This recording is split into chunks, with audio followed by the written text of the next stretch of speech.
Hamiintamc everyone, welcome back to my channel this week for another video. For this week's video, I'm going to be providing you with my summer reading list. I'm super excited to be sharing this with y'all. As you know, there is a global pandemic happening, and with limiting the spread, we are staying in our homes so that we are not coming in contact and doing social distancing. So my plan for this summer is to spend a lot of time inside as well, because I'm uncertain when social distancing will end, but trying to do my part in staying inside as much as possible. So with that being said, I wanted to create a summer reading list of a bunch of books that I've accumulated over the years and compile it in this video to share with y'all. I forced myself to pick 10 books for this list that I already own, so I haven't bought any more books. I'm not planning on buying any more books until I can get through a few of these and then can justify spending money on books.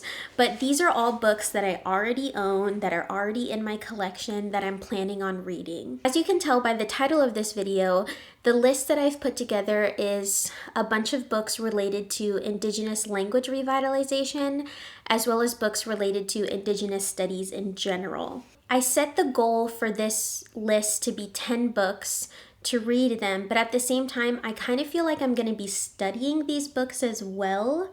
So if you don't know, and this is your first time clicking on my channel, Hamiintamc, welcome to my channel. I'm currently a senior in college who's going to be applying to grad school in the fall and pretty upcoming soon. And so my plans for grad school have changed so much, and I'm just such an indecisive person. I'm so sorry to everybody who's subjected to my nonsense of trying to decide what I want to do with my life, but I'm just as tired of myself as other people are tired of me, I promise. But at the moment, I'm thinking about applying to a master's program in Indigenous language revitalization. So with that being said, I've compiled this list sort of as a study list as well, because I really want to accumulate more knowledge about language revitalization in many, many forms. There's a lot of research and writing and things out there about the topic. So this list is kind of my attempt at doing that. I also feel like I complain so much when I'm in school because I have a lot of reading to do while I'm in school. I complain that I don't have enough time to do my own personal reading, like reading that I enjoy and that I choose. And I feel like I should, if I'm going to complain that much about it and have some free time over the summer, then I should really spend that time living my truth and actually reading the books that I want to be reading. And I kind of figured that, I have a lot of friends and people who follow me online who are interested in Indigenous studies and language revitalization. So I thought that this would be a great way for, if you're looking for new books to read this summer, then maybe you can join my little summer reading list endeavor to read these books. I'm hoping that this video will be just like a site of inspiration, and maybe you can comment down below if you plan on reading any of these books for the summer, and if you're planning on expanding your reading list. Hope after this video is that once I finish one of these books, is that I will make a video kind of giving a review of what I thought of the book, because I really love book reviews and I love making those videos. I've only made one for this channel, but I've always had plans to make more. So hopefully that will happen this summer, is that once I finish reading one of these books, then of course we'll follow a book review for you to check out. So with all of that being said, I have compiled a Google document that I'm going to list in the description of this video, so you can see the list of all the books that I have. And then I'm also linking in that Google document a place where you can buy these books. And I don't know about y'all, but I try to stay away from Amazon. They're like the juggernaut of companies, and especially in book buying. So for all of the places that I've linked, it's a bookstore that is not Amazon. And at the same time, I'm going to try to put in that document places where you can read the book for free. I have not been successful in finding some of these books for free online. It's really, really hard, but I'm gonna try. However, with that being said, if you do have some money to spend on books, and you can and you want to spend money on books, a lot of these books, not all of them, but a lot of these books are written by Indigenous authors. And if you think about like all of the time and effort and work that goes into writing and publishing a book, then you might be inclined to pay them for that labor that they're doing and the knowledge that you're receiving. So all of these books I have purchased myself. And it's with that and that idea in mind that I definitely want to pay for the fact that they are experts and scholars and like knowledge keepers themselves. So if you do have the ability to buy any of these books, I would encourage that as well. But I understand that that is not the case for everybody, and looking for free materials online totally makes sense. So I'm going to try in that Google Doc to find the PDF or something like that. But there are tricks online that I don't want to share in this video about how you can get free books. But worst case scenario, we'll figure something out. If you're looking to buy this or read this book and you can't afford to buy it, maybe you can DM me on Twitter or Instagram and we can find a link for you. Without further ado, here is a list of all of the books that I'm going to be reading, and I'm going to tell you a little bit about the book as I'm sharing it with you. So I'm going to start off with the book that I'm actually currently reading right now. Yes, I am reading a book. Yay! Even though I still have school right now and I'm in the midst of finals, I'm trying to find a way in my free time to read this book. So the first book that I have is called Bringing Our Languages Home, Language Revitalization for Families. And it's edited and compiled by Leanne Hinton is the author. However, each chapter is written by a different person. So there are multiple authors in this book. And obviously this goes under the section of language revitalization books. So I'm going to start off talking about the language revitalization books that I'm reading.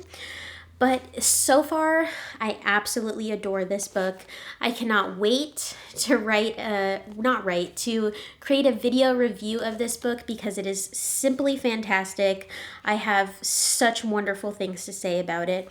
But it's basically stories and essays from Indigenous people, Indigenous families who are speaking and revitalizing their language with their family.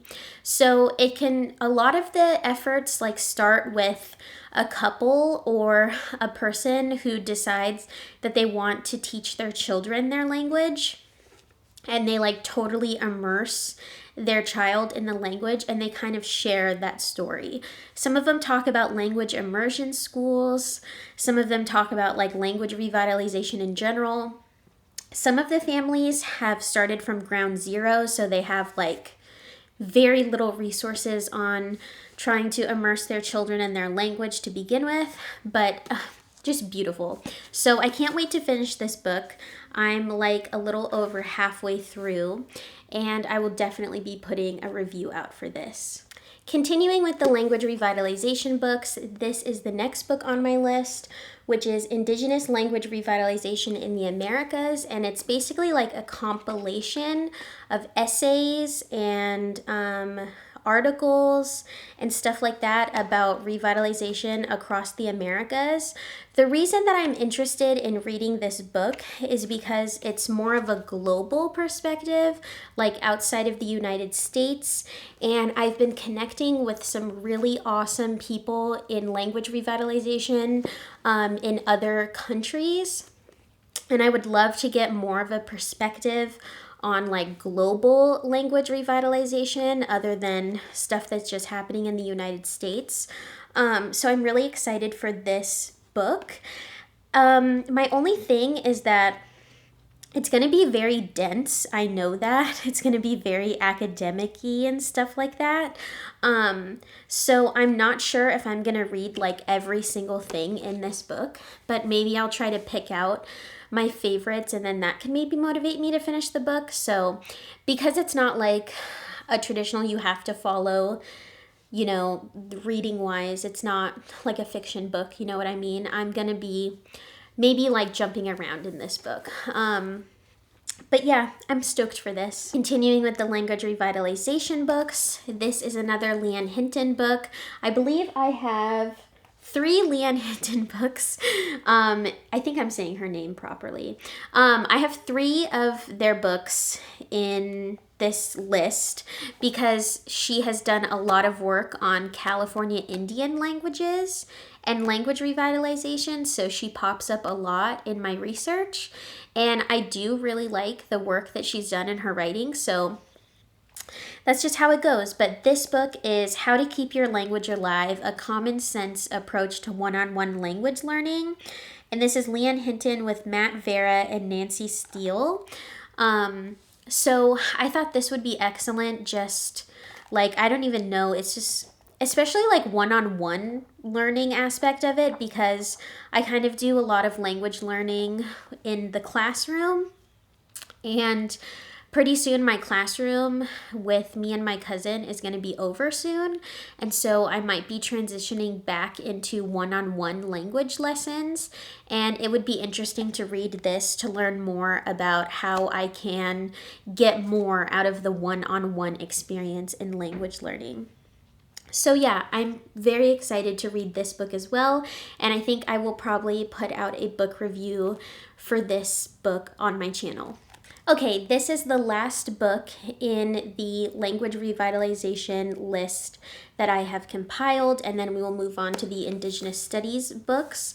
Oh no, I got some coffee on my book. So this book, I've read a little bit of it, like I've jumped around in the chapters for my research project, but I really want to sit down and read all of it. Like I want to read every single page, because it's just really eye-opening. So it's called Flutes of Fire, Essays on California Indian Languages, and this is again by Leanne Hinton. I'm pretty sure though that there are some other authors in this book, but there are other authors. Like I said, it's essays, so it's a compilation of people. And this again is just a very knowledgeable book about California Indian languages, California Indian language policy, history, language revitalization, how many elders there are. Like there's so much information in this book. And I just absolutely have to get through this book because I just feel like it's necessary in my language revitalization journey. So I'm sure that I will eventually put out a book review for this as well. Now moving on, the rest of the books are going to be about Indigenous studies, so they're not necessarily about language revitalization, though maybe some of them talk about that, I'm not sure. These are just kind of books that I have in my collection that are, it's just like a wide range. And I still have more books in this topic that I need to read. But again, I'm limiting myself so that I can get over that first goal of 10 books. I will feel accomplished and then I can keep it going.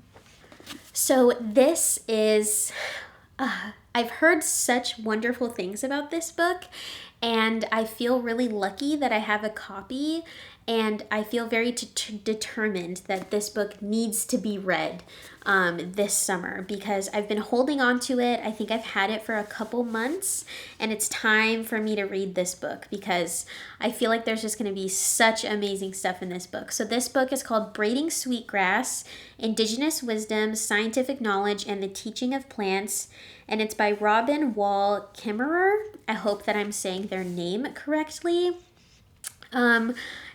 I've just heard that, I don't know, like people have been very deeply affected by this book. I don't even know specifically what it's about other than the title.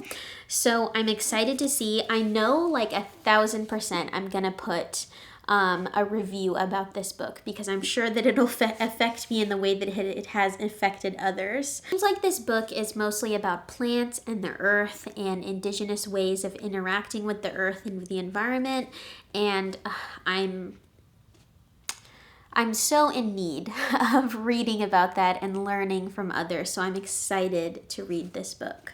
The next book, hopefully my advisor/professor is not watching this video, because to him and the class that I was in, I should have already read this book, but I'm sorry, I did not read the entire book. I read some of it. So I read some of this book. I got it because I was in a class and our professor assigned it for the reading.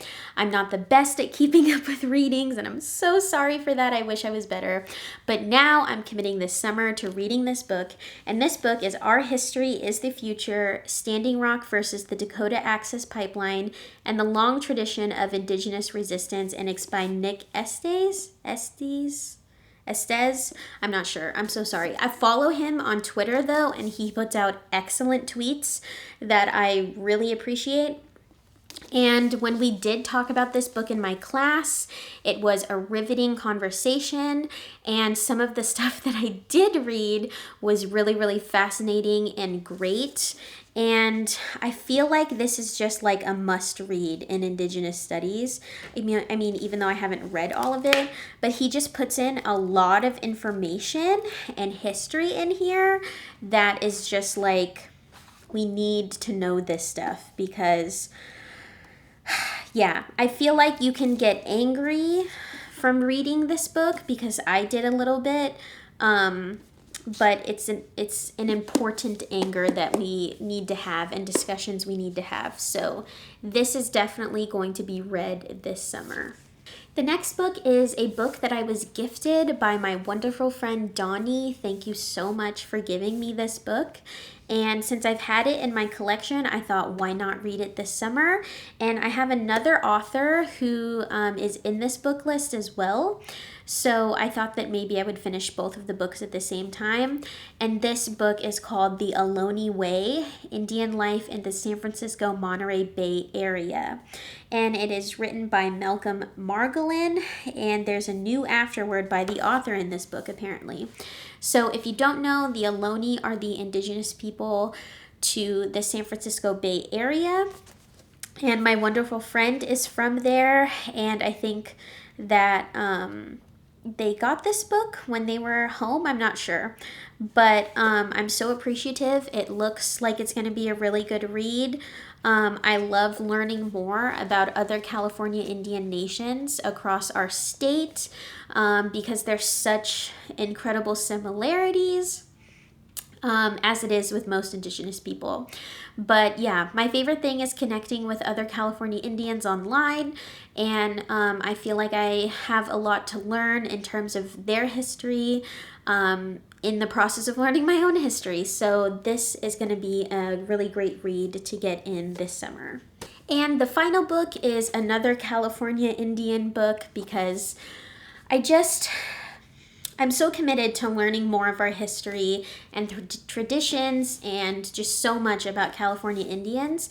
And at the time that I bought this book, I was doing a hashtag on my Twitter, which was called California Indian Friday. Who knows, maybe I'll revive that practice again. When I was doing California Indian Friday, I decided to accumulate some books about California Indians so that I could have some things to talk about for my threads and stuff like that. So this book is called The Way We Lived, California Indian Stories, Songs, and Reminiscences. And it's edited with commentary by Malcolm Margolin, which is the same author. And then the foreword is by Michael Connolly Misquish. I'm not sure if I'm saying that correctly. I'm so sorry. But this is a range of experiences of California Indians and stories. And not a lot of people know this, but in addition to being Maratyam, I am also Kumeyaay. I have Kumeyaay ancestry, which is the indigenous people to like San Diego and Baja. And one of my appreciative things about this book and other books that I read about California Indians is there are some stories in there and information about Kumeyaay. I'm disconnected, so I do not know a lot. I want to in the future, and this is a place for me to begin by reading books. And I know that there's a lot more to learn from elders and like the existing Kumeyaay people for sure, and I hope that I can do that in the future. A little bit easier, accessible way for me to begin that reconnecting process that I am doing. So yeah, this is going to be a really good read, and I'm going to learn a lot from this book about California Indians, as well as a lot from all of the other books that I have talked about. Okay, so I only have 2 more books left, but these are actually digital ebooks that I have. It's not the physical copy of the books. So I'm sorry, but I will insert a picture of the cover of the books. And so it's only 2 of them. So the first one that I'm going to be reading that's an ebook is called Indigenous and Decolonizing Studies in Education, Mapping the Long View, and it's by Eve Tuck and some other authors as well. And I cannot explain to you how excited I am to finish this book.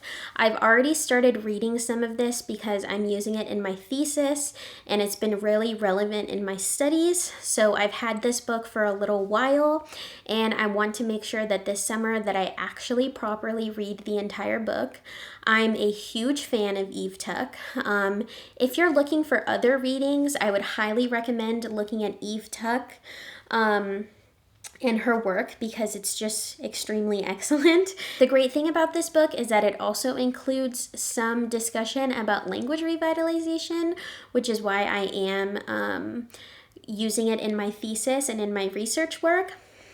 But I just wanted to put this on my book list so that I could read the rest of it, because I'm just so sure that it's going to be extremely thought-provoking, and I'm excited to do a book review about that book as well. And the last book that I have is, again, another ebook, and it's called Native American DNA, Tribal Belonging and the False Promise by Kim Tallbear.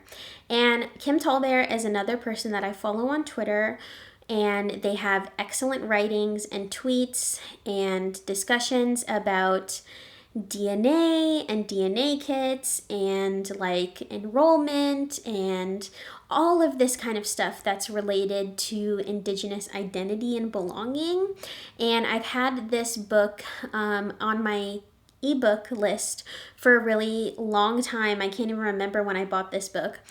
But I figured this would be a great book to add to my Indigenous Studies section, because I've also heard excellent things about this book, and I'm excited to learn. I feel like I'm going to learn a lot from that book.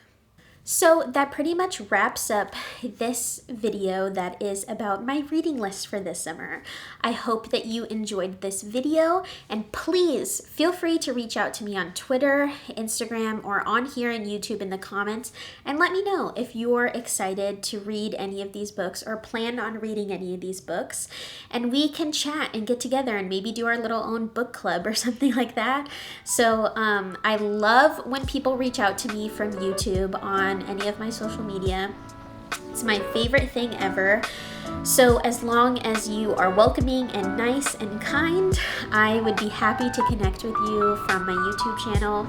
But that is all of the books that I have planned, and I'm so excited to plan more videos on book reviews about each of these books that I listed. Don't forget, in the description down below, I have a Google document that has all of these books listed. So if you're planning on reading them, then make sure you check the description.